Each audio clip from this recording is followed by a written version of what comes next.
Good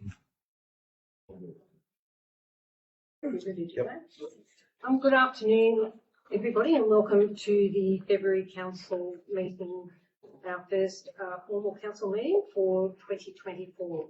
I'd like to welcome you all back. Hope that everybody's well rested and ready to engage in a really busy year. I would like to pay our respects to the traditional custodians of the lands and waters of the Murrumbidgee local government area and to all Aboriginal elders past, present and emerging. We are committed to honouring the continuing connection that First Australians hold to Murrumbidgee's land, waters and community as one of the oldest living cultures in human history. In the spirit of open, accessible and transparent government, and to ensure this meeting is open to the public, this council meeting is being recorded and live streamed to the Murrumbidgee Council Facebook page. A recording will also be placed on Council's website following the meeting. I thank you all for being present here today, and I note there are no apologies. We will move to the, I will remind you of Now I'll move to the confirmation of the minutes of the meeting, ordinary council meeting held on the 8th of December 2023 and the extraordinary council meeting of the 16th of January 2024. Somebody like to move, please? Move Councillor Churgwin, seconded Councillor Curfew. I'll put that to you all. Those in favour, please say all. Aye. Those against? Carried. Thank you. I'll remind you of your pecuniary interest declarations. Anybody have any pecuniary interest declarations? Not? No notices of rescission or notices of motion. We will move to the mayoral report. My apologies for this being last minute. I alluded to the weather that we're all living through at the moment. Finally, we have some warm weather for the last, coupled with some out-of-the-box humidity. Our country is certainly dried off, and the difference this year is a very obvious growth as opposed to howling winds and dust storms. The ever-present heightened awareness around bushfires has us all on alert, and the unusual storm activity has us all scratching our heads. The ever-present umbrella grass, or hairy panic, is testing the patience of most of us. Our council footprint for renewable energy activity continues to have an obvious presence. It is a considerable challenge for our operational staff trying to keep abreast of this very movable space. Since council last met in December, we have had a few challenges. The Murrumbidgee town water supply was compromised on the 19th of December 2023. This put the town on a boil water alert immediately. Council's operational staff were diligent and thorough, and in collaboration with New South Wales Health kept our community well informed, and normal water delivery was resumed on the 24th of December 2023. In collaboration with Council, the New South Wales Government funded pool parties for all three communities during December and January. These social activities were really well supported by both local residents and visitors to our town. The communities also had access to some other holiday programs which were initiated by our council and funded. On the 16th of January 2024, Council conducted its first citizenship ceremony for 2024. Murrumbidgee Council warmly welcomed Rosanna Tempest as our LGA's newest citizen. We wish Rosanna and her family the happiest of times as they live and work in Coleambally. Council had an extraordinary meeting on the 16th of January 2024 to adopt the audited financial statements. Australia Day was a very full day across Murrumbidgee Council's LGA with breakfast in Coleambally, and their Citizen of the Year was Chris Gardner, lunch in Darlington Point, and their Citizen of the Year was Troy Heath, and an evening event in Murrumbidgee, and the Citizen of the Year here was Joan Ferris.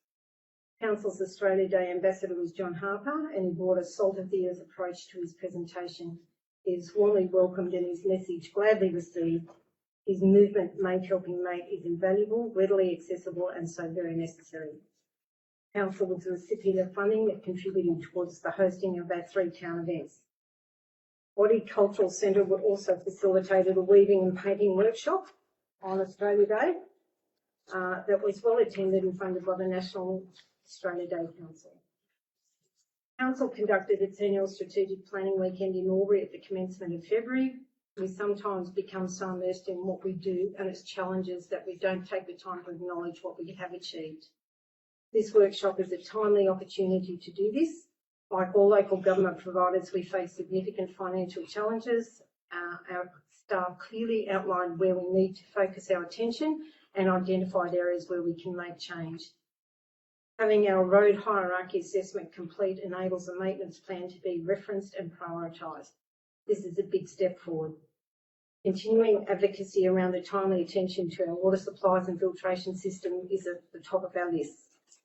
Focus on completion of our many major projects is something Council is keen to see during 2024. The inclusion of a grant writer has certainly supported those in the organisation with very positive outcomes. A readable and informed presentation on depreciation was welcomed by all councillors at the table.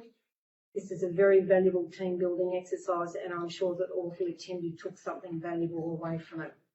And below is a list of meetings and events I have attended since we've been at work. Are there any questions? If not, would somebody like to move? Move Councillor Black, seconded Councillor Rice. Those in favour, please say aye. Those against? Carried. Thank you. We'll move to the business paper. Item number 1, please.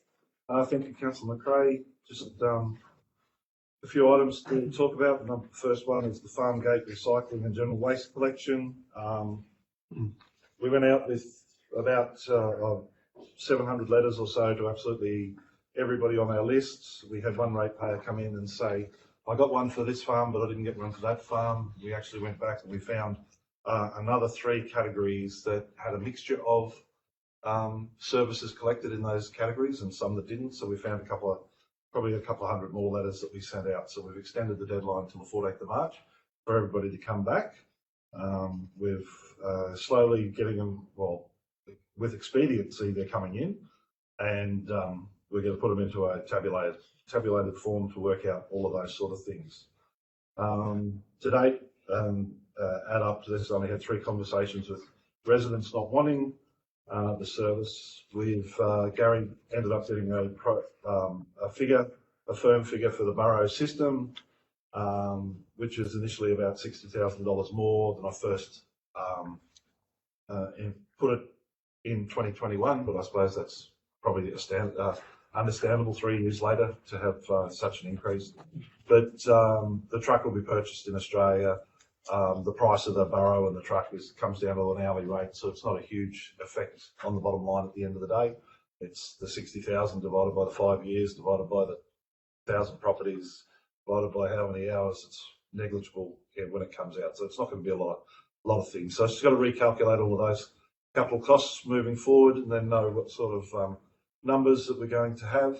There's a lot of coming in. There are a lot of properties out there that have got a commercial service as it stands at the moment. They're a bit reluctant to move across, but they're happy to give us the information. So we've got to determine, both Gary and I, we've got to work out whether this is going to be an opt-in or an opt-out service and see where that lands for everybody and how it's done. Or we might bring forward some other rationale of different ways that this could be done to achieve the outcome, both for residents and for the council at the end of the day. So there's still a few things to be done before then. Don't expect anything before the end of this financial year for decisions of council or anything else like that. A number of things have gotten in the road, so I haven't been able to progress the 4x2 bedroom or the 3 and 4 bedroom home, or 3 or 4 bedroom homes in Young Street to tenders. That should be out in the next couple of weeks. I've also looking, since we've advertised for a assistant accountant in Darlington Point, that we've offered that we'll have staff housing available. So that might mean, if they need that we'll need to just take one off the market, but we'll build both and move them into one of the new ones and then sell the other one as we're going. Just bringing back the council use of motor vehicle policy. I went to exhibition consultation. No comments were received, so we're just moving ahead with that. The power purchasing agreement. Through the RAMJO, our joint organisation, we've been in the energy subcommittee space. We've been looking at a lot of different things, in relation to, as everybody is probably well aware, New South Wales has put a target on state local government to have 50% emission reductions by 2030. We are, as everybody is well aware, we're going for some, we're going to go for some solar battery grants to go behind the meter as our preference for a lot of things. But we probably won't get all that money straight up. They're only limiting it to 10 functions or 10 activities or 10 sites. We're just trying to work out what the exact number is. If it was 10 activities, then we'd have water, we'd have sewage, we'd have depots, we'd have whatever. But if it's only 10 sites, then we've got about 60 sites, so we'd only be able to go for 10 of them, so we get the highest value one for that. In part of the Ramjo work, we've had representations from the Hunter Joint Organisation, which is going out to the market for a PPA, so a power purchasing agreement, which is going to be renewable only for our big sites, our large sites. So the only ones we've got 2, and we've got our street lights. What we're attempting to do is get the 2 big ones from behind the meter anyway.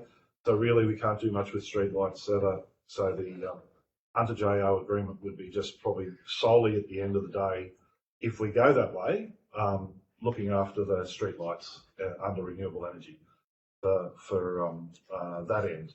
If we can, we're envisaging that if we can take as much electricity off the grid, that we're going to probably get a 50% contribution, and then we can start working on other things around that.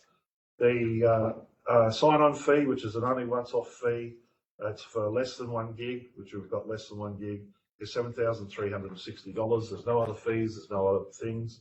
We're part of the tender. Our numbers are in there, but at any time before we sign on the final dotted line, we can walk.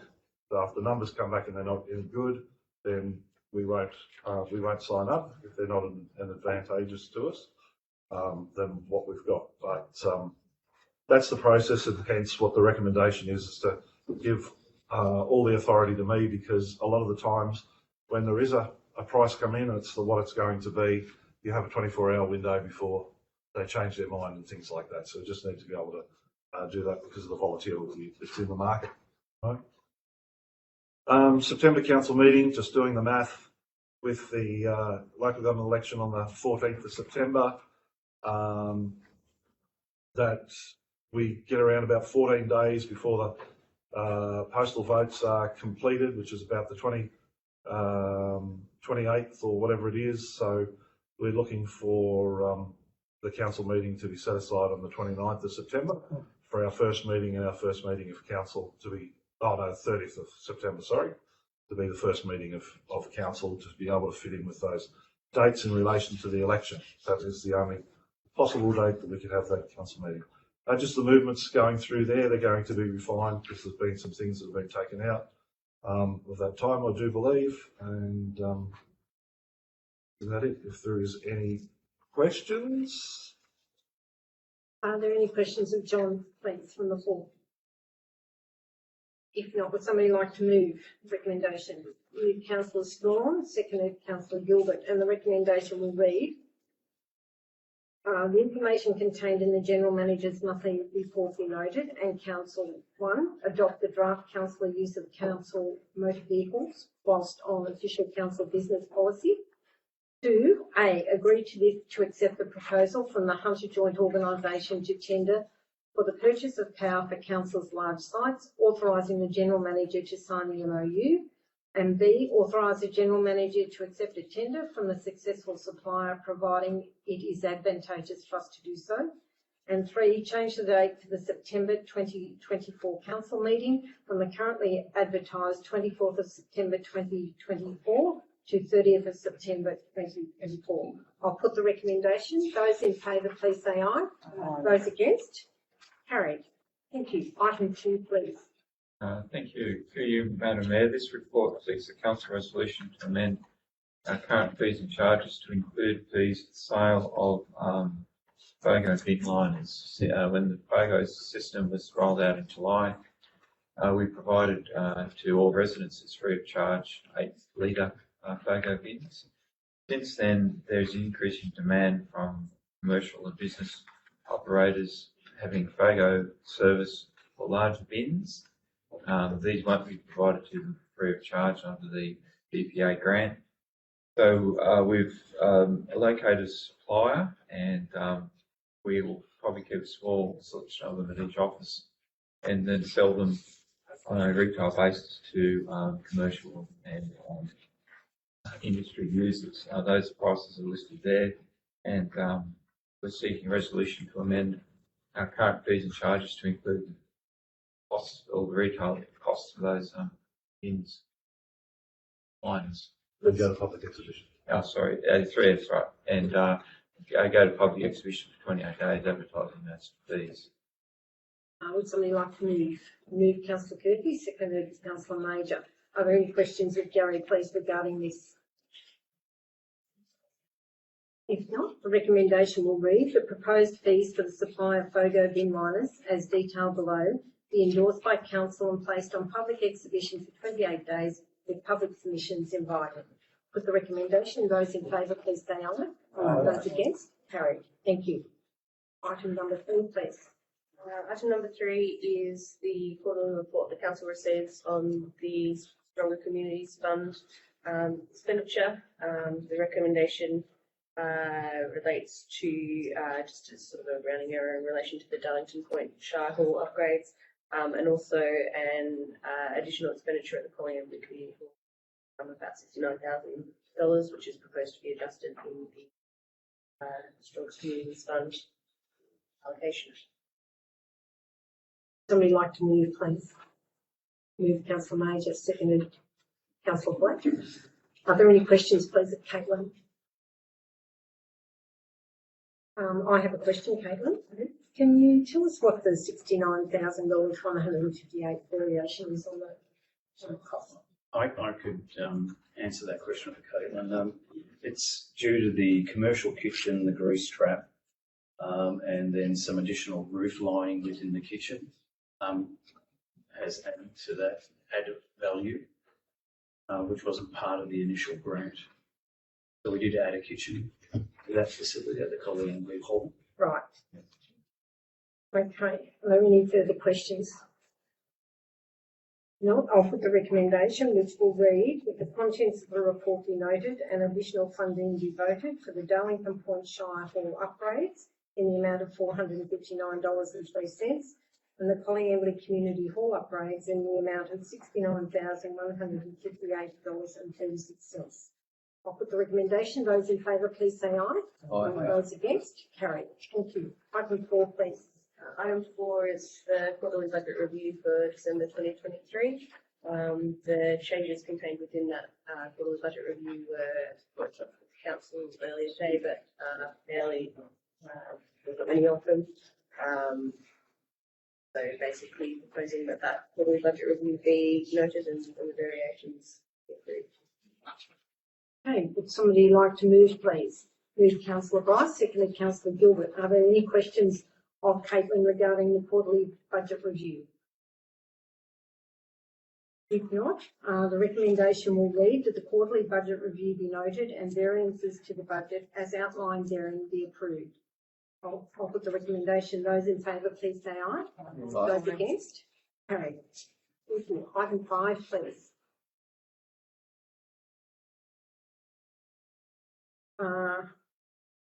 Boy, would you like to speak to us? Certainly, yeah.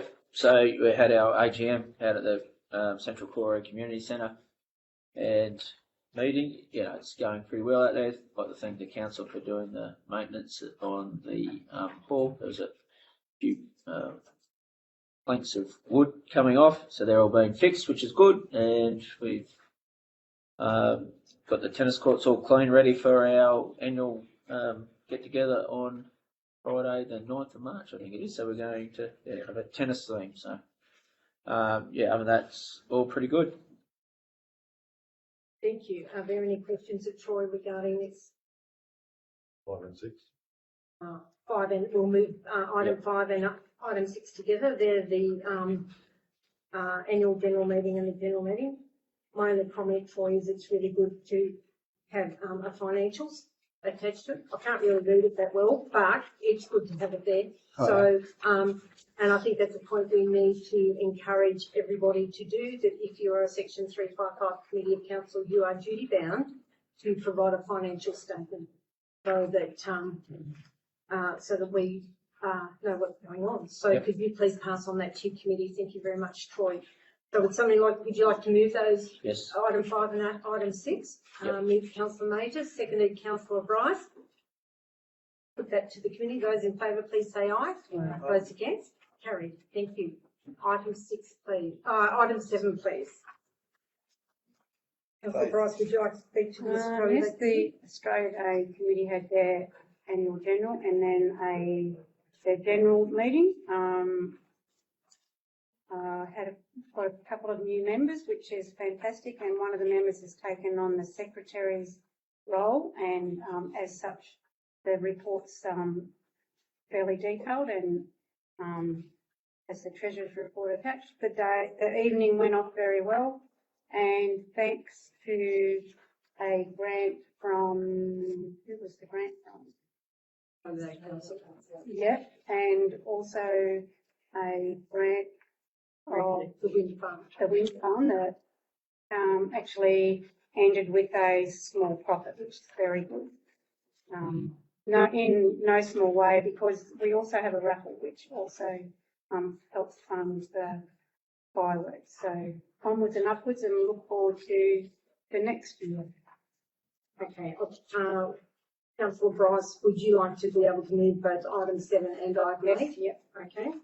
Are there any questions of Councillor Bryce regarding this report? So this 15,000 you've got left over papers for next year? Yeah, the 10,000 they leave in a term deposit, just Okay. as a backup for future years, and the 5,000 odd is the working account. Excellent. Okay. So, move Councillor Bryce. Somebody like to second that? Councillor Sherwin. If there are no further questions, put that recommendation. Those in favour, please say aye. Aye. Those against? Carried. We'll move to item 9, please. The Polyandry Australia Day Committee. Councillor Sherwin, would you like to speak, please? Yes, this was a meeting of the committee to organise the Australia Day.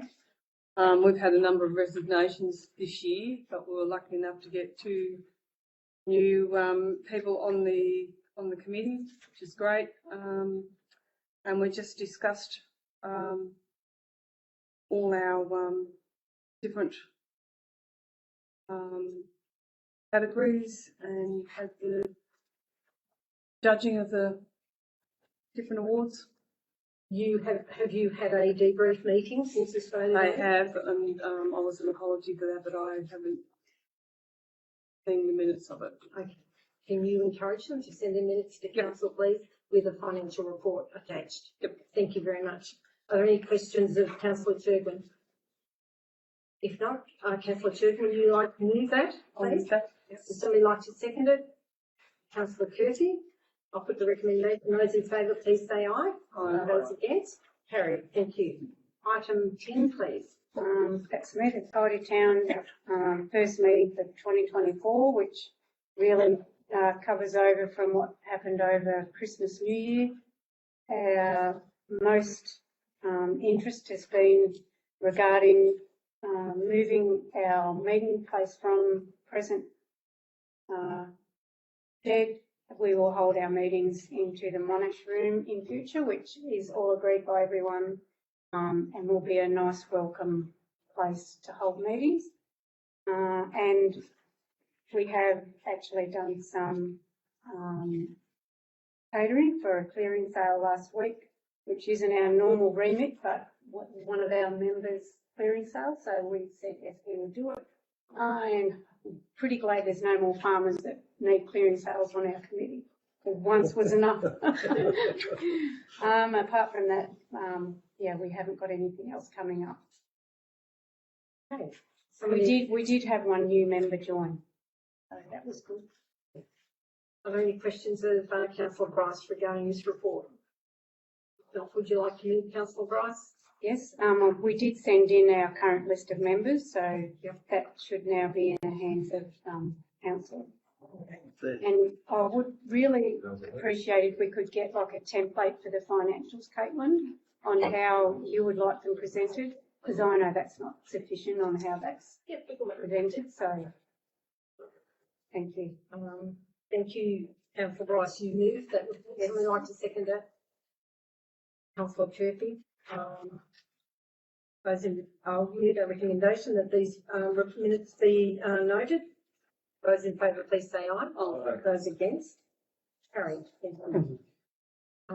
Item 11, please. Oh, sorry, that's me. So item 11 is the monthly investment report covering the months of December 2023 and January 2024. So at the end of those periods, the funds invested were around $31 million. About 55% of that was with Bendigo Bank, and both months the benchmark rate was exceeded. So there's nothing else to note.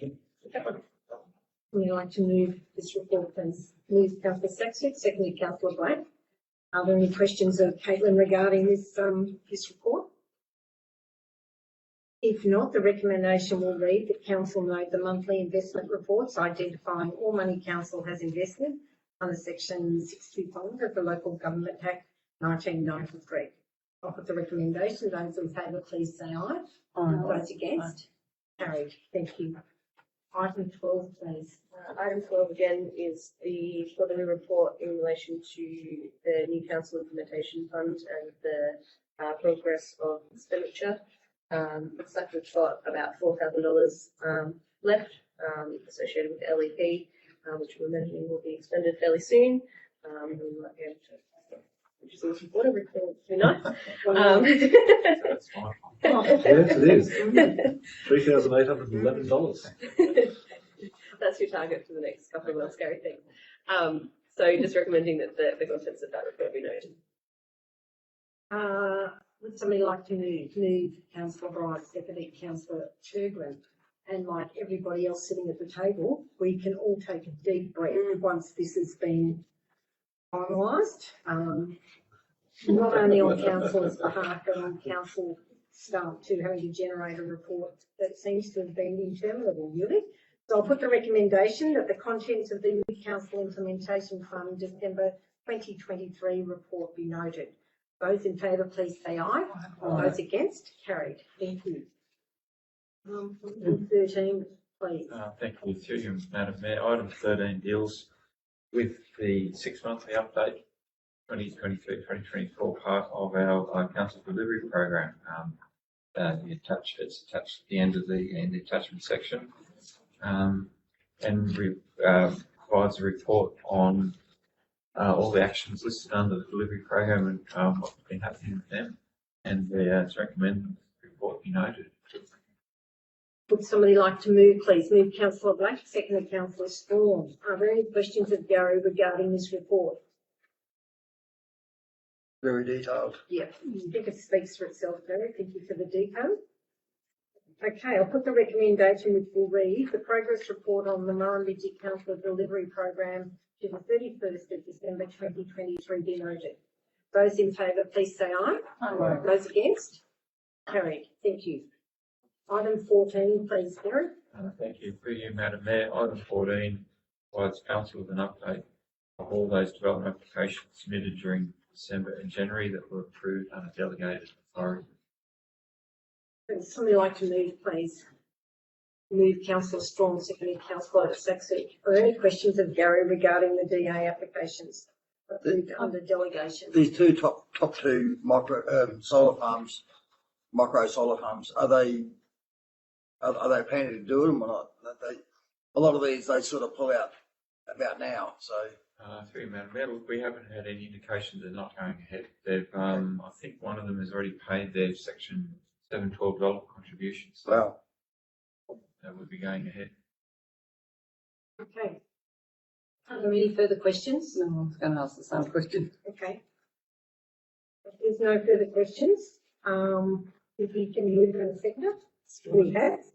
Yes, I'll put the recommendation, which will read The information contained in the development application was approved under delegation to December 2023 and January 2024 reporting noted. Those in favour, please say aye. Those against? Carried. Thank you. We now move on to an item without notice. Yeah, there's a recommendation for it to accept.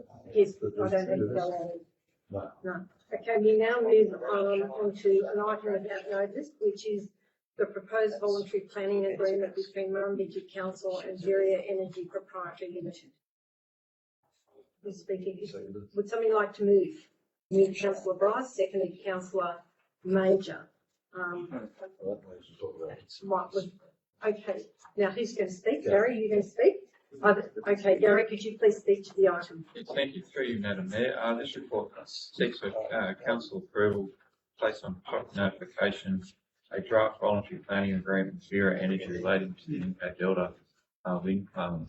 The agreement was made a little while ago, and Vera Energy met with General Manager myself last week, and when it was formulated a little while ago, it was on their current legal advice at the time. That legal advice has changed slightly, and Vera Energy requested the council place it on a public exhibition in accordance with the requirements under the environmental planning assessment regulations. Which is all fine. When we originally discussed the voluntary planning agreement, it was done so in accordance with our section 7.12 Delta Contribution Plan, and we used the DPA simply as a mechanism to formalise that agreement under our Delta Contribution Plan, which at the time Vera Energy were quite comfortable with. Since then, they've now come back to us and said, if we could we now go to public exhibition and just follow the requirements of the regulations as per a form of VPA. In my opinion, we're very happy to do so. So this recommendation is that we advertise it now for publicly notified and 28 days, and I'll bring it back to council for March meeting for adoption. The terms of the voluntary planning agreement hasn't changed. They're still willing to contribute $5 million towards the construction of a new medical centre here in Jerilderie, which is the highest priority under our Section 12 Development Contribution project list. Okay, would somebody like to move? Move Councillor Gilbert, seconded Councillor Storm. Are there any further questions of Gary? Councillor Major. So when we're talking a medical centre, what's that actually look like? Next question, Councillor. It's a new medical centre. And a General Manager. I'm more than happy to bring back out the master plan we have for the medical centre, that it has medical rooms, it has visiting medical rooms, provisions in there for dental chairs, provisions in there for Aboriginal care, provisions in there for a X-ray machine if we so desire to put that in, and things like that. So it's going to cover off absolutely everything that we need now and into the future for that setup. But more than happy to bring back the master plan or the designs that we have done. I'm very familiar with it. John just saw it through our Yep. our community, for our ratepayers. Yep. Fair enough. That's good. Just let them know what it's about. So I think a really pertinent comment to make, Troy, is that this is a generational investment in our community. Our medical centre that we have has had that generational life, and yes, it is visionary, and yes, it is. It hopefully will service this community well into the future. It has room for potential growth. We all know at the moment the medical practice, the numbers that our local GP is working and servicing exceed the recommended number. So it is a hope that this purpose-built generational investment will actually have the ability to attract services that can support him into the future. Councillor Cherwin. So just, have we got a spot for where it's going? we have provided, we have a provision for some land from where it's going. but also in the negotiations with Murrumbidgee Local Health on a spot of land beside the hospital here, which would be the ideal location, co-locating with the hospital. So just working with them. The block adjacent to it, heading west. Oh, okay, yeah. Councillor Blake. May I congratulate the general manager and all those staff involved in securing this money in this deal. Congratulations. Absolutely. I think it's very worthy of recognition because they have been on the front foot. I also would like to commend Viria on their community engagement and consultation. They have a very visible presence, and hopefully this outcome will have positives for both council, our community, and the investment by the renewable energy company. Okay, so if there's no further questions or comments, would somebody like to move recommendations? Oh, we've got that, sorry. Okay, we had so much conversation, I forgot that bit. So if there's no more conversation, I'll put the recommendation, which will read. Council commence public notice for a period of 28 days advising that Murrumbidgee Council proposes to enter into a voluntary planning agreement with Viria Energy Proprietary Limited relating to state significant development 417-437-46. Is that a dash? Yes. Dash. Yanko Delta Wind Farm.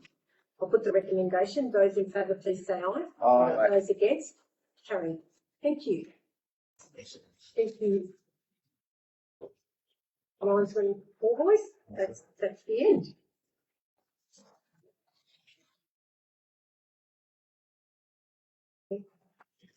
Well,